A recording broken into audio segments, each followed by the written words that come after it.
pagi semuanya? Selamat pagi. Kita semangat dulu ya. Semangat pagi. Pagi luar biasa. Sama Yes. SMK Farmasi Maharani. Masa depan pasti. Gimana kabarnya hari ini? Kabar baik. Alhamdulillah. Ada yang nggak masuk hari ini? Ada. Nanda Hafiz sama Putri Natasha ya. Belum Ya. ada halangan. Oke, baik. Seperti Bu Nana sampaikan di pertemuan sebelumnya ya, bahwa kita hari ini akan membahas tentang kasus-kasus pelanggaran hak dan pengingkaran kewajiban ya warga negara. Ya. Oke, sudah baca-baca di rumah? Sudah. Oke, coba. Sebelumnya Bu Mada mau tanya dulu, siapa yang bisa menjelaskan apa itu hak dan apa itu kewajiban?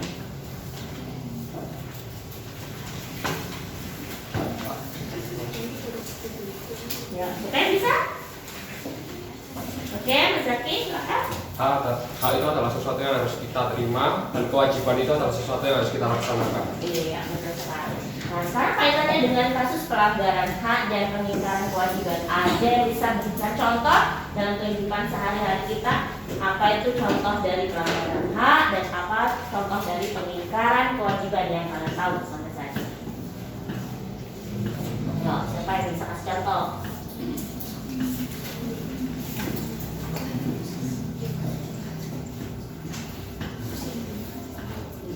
Kalau untuk yang mendapatkan fasilitas dari sekolah, kalau untuk yang kewajiban menjaga fasilitas sekolah, menjaga SPP tepat waktu, menjaga kebersihan di sekolah, sudah melakukan pelanggaran. Oh iya, kasih pos dulu buat semuanya. Baik, sebelum kegiatan inti ya, Bu Mada akan menjelaskan dulu ya tujuan pembelajaran kita hari ini ya. Kita akan ngapain aja sih? Ke belakang kelihatan? Kelihatan. Ya, kita sabar dulu.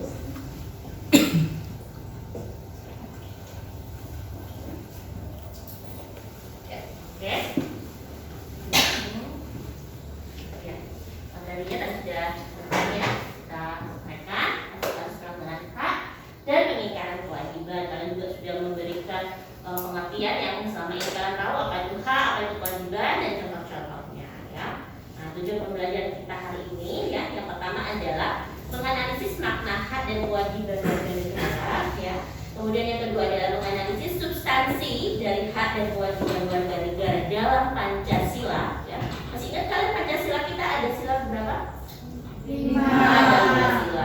Oke. Hafal semuanya? Oke, nanti Bu Mada tanya satu-satu ya. Oke, yang ketiga adalah mengidentifikasi kewajiban warga negara dalam upaya pencegahan korupsi di Indonesia. Kalian pernah dengar kata korupsi?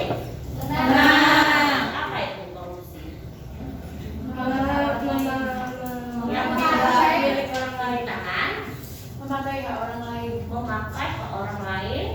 Itu saja. Ada lagi mungkin? Ya, memakan uang negara. memakan uang negara. Oke.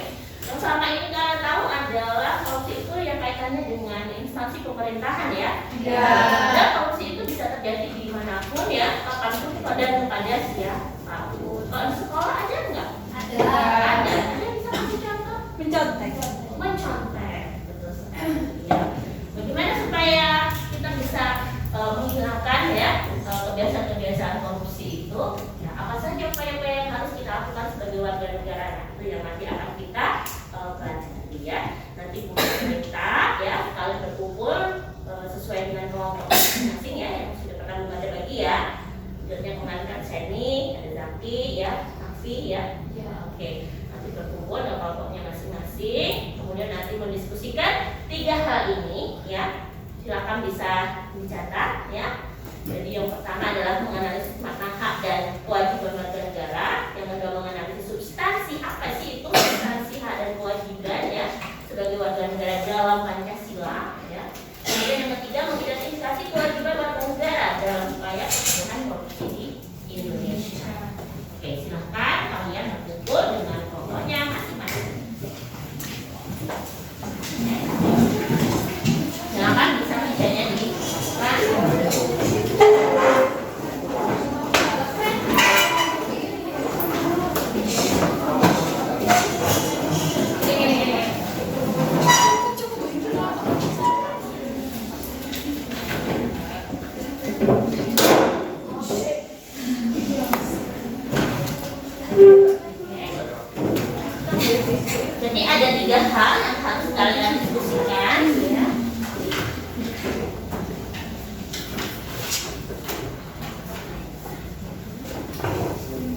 Oke, kalian bisa menggunakan handphone kalian ya untuk mendapatkan sumber informasi ya. Kalau ada yang mau pakai bisa digunakan paketnya ya. Oke, silakan kepada dasar untuk diskusi kelompok 30 menit cukup ya. Nah, karena nanti ada kelompok yang dimana minta untuk presentasi dari hasil diskusi kelompok ya. Oke, silakan.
Ya. Oke, waktunya sudah habis untuk diskusinya ya. Anda minta dari hasil diskusi ini ada perwakilan kelompok yang maju ke depan untuk presentasi dan kelompok yang lain menanggapi dan mengajukan pertanyaan bila ada yang perlu ditanyakan ya. Oke, kelompok siapa yang siap untuk presentasi di depan? Oh ya, oke, kelompoknya Mas Zaki ya yang presentasi di depan, mewakili kelompok yang lain. Kelompok yang lain silakan menanggapi dan bertanya jika ada yang perlu ditanyakan. Oke, silakan Mas Zaki.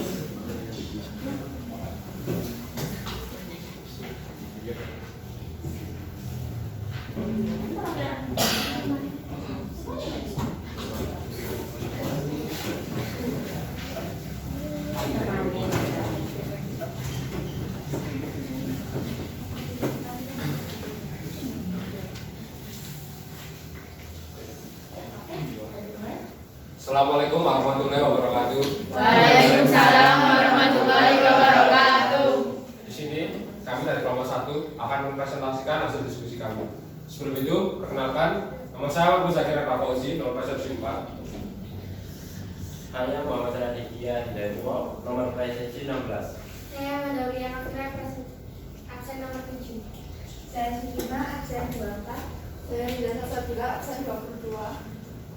Di sini saya akan menjelaskan tentang yang pertama, menganalisa mengenai hak dan kewajiban warga negara.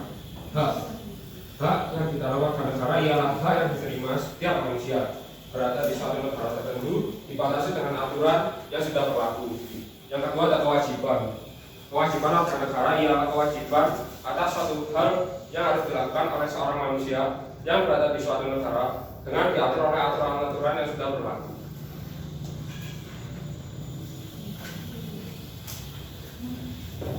Yang kedua, menganalisis substansi hak dan kewajiban warga negara dan Pancasila. Substansi adalah watak yang sebenarnya dari sesuatu atau bisa berarti inti atau isi pokok. Substansi hak dan kewajiban warga negara dalam Pancasila. Yang pertama, mengakui persamaan derajat hak dan kewajiban antar sesama manusia. Kedua, saling mencintai sesama manusia. Tiga, tenggang rasa kepada orang lain. Empat, tidak semena-mena kepada orang lain. Lima, menjunjung tinggi nilai-nilai kemanusiaan. Enam, berani membela kebenaran dan keadilan. Tujuh, hormat, menghormati dan bekerja sama dengan bangsa lain. Menganalisis kewajiban warga negara dalam upaya pencegahan korupsi di Indonesia, yaitu 1. Memperkuat DPR, 2. Memperkuat Mahkamah Agung dan jajaran peradilan di bawahnya. 3. Membangun kode etik di sektor publik. 4. Membangun kode etik di sektor parpol, organisasi, profesi, dan asosiasi bisnis. 5. Meneliti sebab-sebab perbuatan korupsi secara keberlangsungan. Ada yang ditanyakan? Oke, silakan. Bapak yang lain ada tambahan atau pertanyaan? Oke, ini. Permisi, mohon izin bertanya. Saya dari kelompok 5. Pertanyaannya adalah, apa yang akan terjadi apabila dalam proses penegakan hak dan kewajiban warga negara dalam Pancasila tidak dijadikan dasar atau landasan? Maksudnya tidak dijadikan landasan. Dasar atau Dasar Pancasila tidak dijadikan landasan gitu loh. Ya, negara ini kalau ada satu peristiwa atau kejadian lalu tidak sesuai dengan norma-norma yang ada di Pancasila, pasti ya kayak satu negara itu nggak akan utuh gitu, kayak masalah nggak akan selesai karena dasar dari negara kita kan adalah Pancasila. Jadi kalau setiap ada masalah yang didasarkan dari Pancasila, entah itu ketuhanan, kemanusiaan, keadilan kemanusiaan, atau bahkan kerakyatan, jadi semua harus didasarkan Pancasila. Kalau tidak sesuai dengan Pancasila, maka ya kita akan pernah bisa selesai gitu, akan berkelanjutan.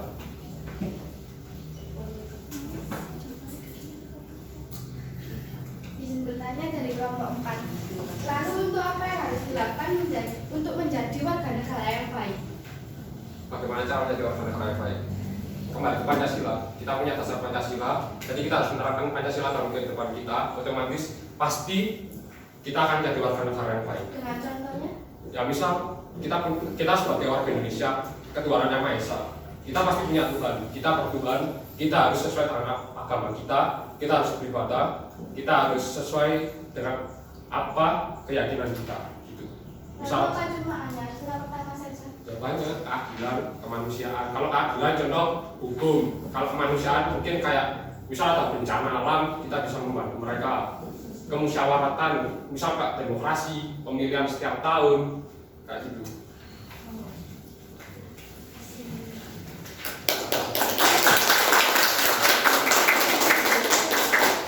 Ada lagi? Silakan.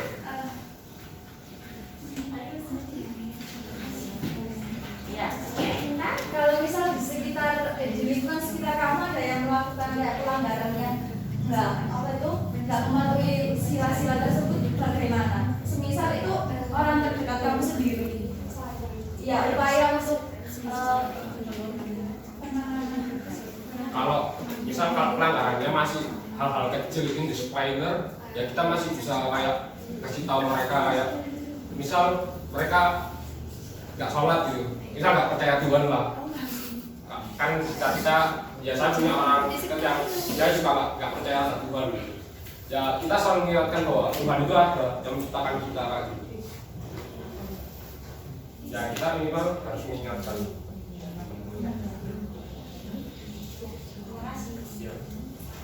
Ya, silakan. Ada lagi? Tunjukkan korupsinya dong.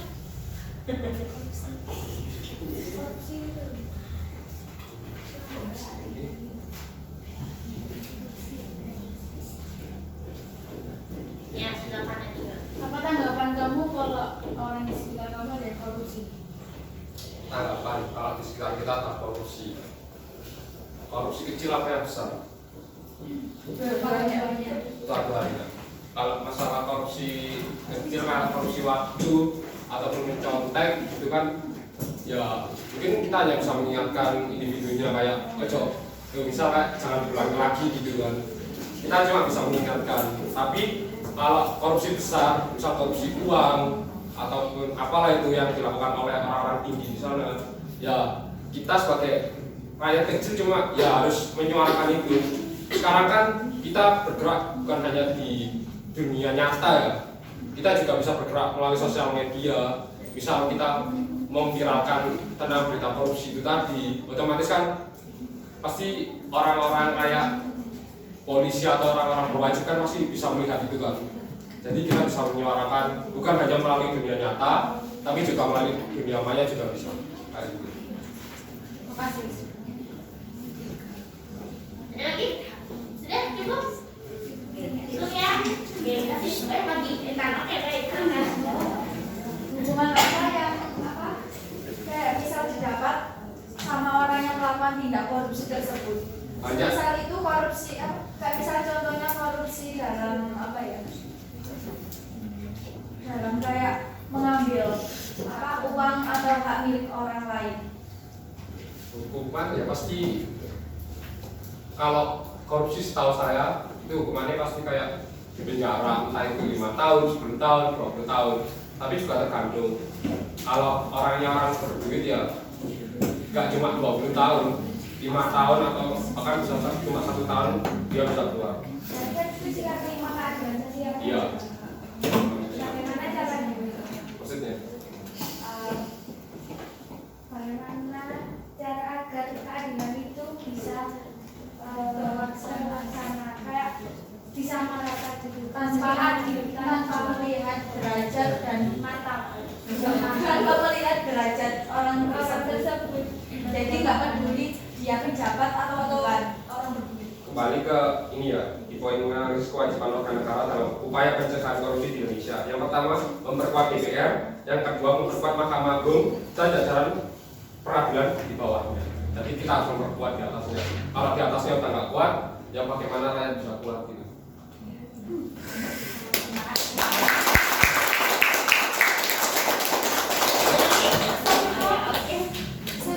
Mohon izin bertanya dari kelompok 5.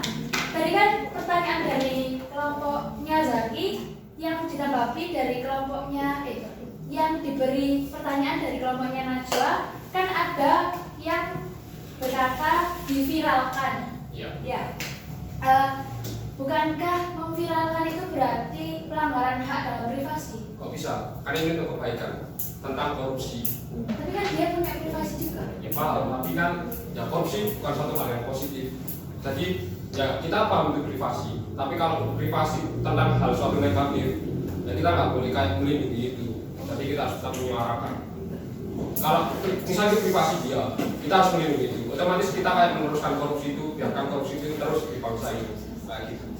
Tapi kan bukankah ada cara lain selain memviralkan? Ya kalau ya mungkin kalau dari dunia nyata ya kita cuma bisa bersuara demo.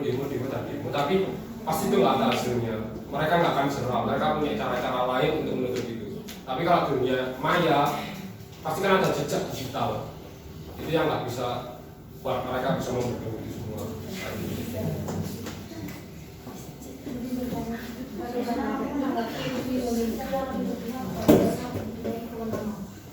Kayak jabatan.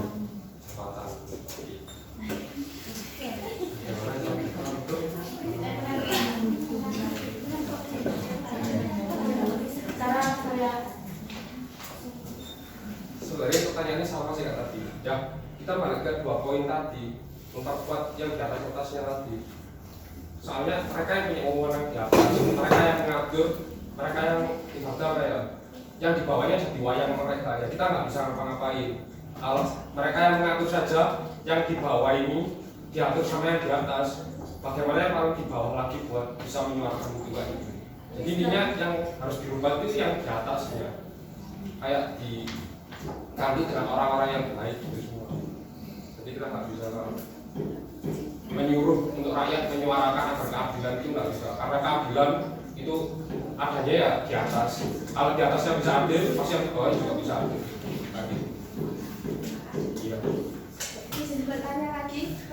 bagaimana caranya menanamkan nilai-nilai anti korupsi pada semua individu sebagai salah satu upaya pencegahan korupsi sejak dini. Memperbaiki mindset orang-orang di bangsa ini, kayak melakukan sosialisasi gitu. Kita harus memperbaiki pikiran-pikiran mereka, kayak kita ingin kaya dengan cara yang mudah, misal korupsi. Itu kan pemikiran yang salah. Jadi kita harus sosialisasi ke generasi, terutama generasi-generasi yang kayak kita di bawah kita. Karena mereka masih mereka 10-20 tahun lagi meneruskan yang ada di atas. Paham nggak? Jadi kita harus mendoktrin mereka dengan cara anti korupsi itu tadi. Biar mungkin saat ini negara kita korupsi, nggak apa-apa, nggak masalah. Tapi 20 tahun lagi ada generasi-generasi baru itu nanti yang meneruskan tanpa ada korupsi.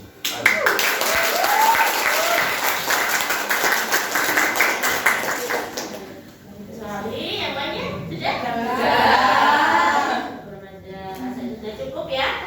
Silahkan ditutup. Terima kasih untuk kelompok 1, Mas Zaki dan kawan-kawan ya. Silakan dilanjut. Sekian presentasi dari kelompok kami, kurang lebihnya mohon maaf. Wassalamualaikum warahmatullahi wabarakatuh.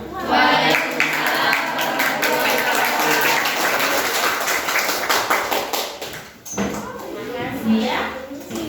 Banyak sekali ya pertanyaan dan tanggapan dari teman-temannya ya.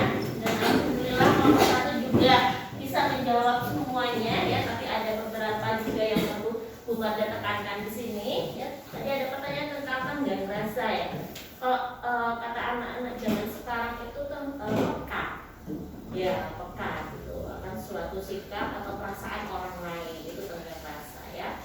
Kemudian tadi juga beberapa poin yang perlu juga saya tekankan adalah bagaimana upaya kita ya untuk pencegahan ya terjadinya korupsi di Indonesia. Nah, seperti yang sudah diinfokan ya juga di beberapa media bahwa KPK sudah merilis atau launching ya ada 9 nilai-nilai ya karakter yang harus atau integritas ya yang harus ditanamkan mulai sejak dini.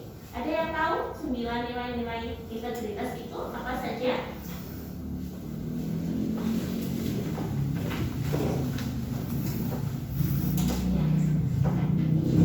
Ada yang tahu?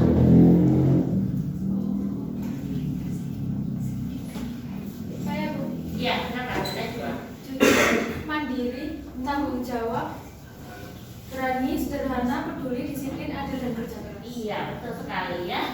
Jadi ada 9 nilai integritas kalau kita menyebutnya ya yang perlu ditanamkan mulai dari usia dini ya, mulai dari TK gitu ya, SD, SMP bahkan kalian ini di tingkat menengah atas ya harus ditanamkan karakter jujur ya, kemudian disiplin ya, makanya di sekolah kita juga selalu menggalakkan itu ya. Apa visi misi sekolah kita? Yang pertama Menghasilkan lulusan yang berintegritas dan berguna dalam bidangnya. ya, menghasilkan lulusan yang berintegritas. Nah, integritas itu yang mencakup dari 9 itu tadi ya. Harapannya anak-anak di sini semuanya ya jujur, disiplin ya, tanggung jawab, bekerja keras, mandiri dan sederhana ya, peduli juga. Terus yang adil dan berani ya. Oke. Kalau bicara tentang jujur, nah apakah semuanya sudah melakukan nilai-nilai itu? Sudah. Sudah ya. Tapi kalau tadi ada contoh mencontoh itu bagaimana itu? Terpaksa. Iya, itu berarti perbuatan tidak korupsi ya, kurang baik ya. Kita juga sudah sempat muncul juga ada korupsi waktu dan sebagainya ya. Oke, jadi berharap nanti udah nggak ada contek-contekan ya. Apalagi sebentar lagi kita akan ujian akhir semester ya, supaya kalian menjadi anak-anak nanti ya yang unggul dan berintegritas. Oke. Seperti juga yang sudah disampaikan tadi dari jawaban tanggapan kelompok 1 ya, udah sekarang Indonesia korupsi ya, 20 tahun lagi insya Allah itu semua akan hilang ya. Oke, baik, mungkin itu saja untuk pembelajaran kita hari ini ya. Silahkan hasil diskusinya setelah ini dikumpulkan ya. Dan berikutnya Cukup Marda akan melakukan penilaian ya. Dan kalian ikutin masing-masing individu penilaiannya ya.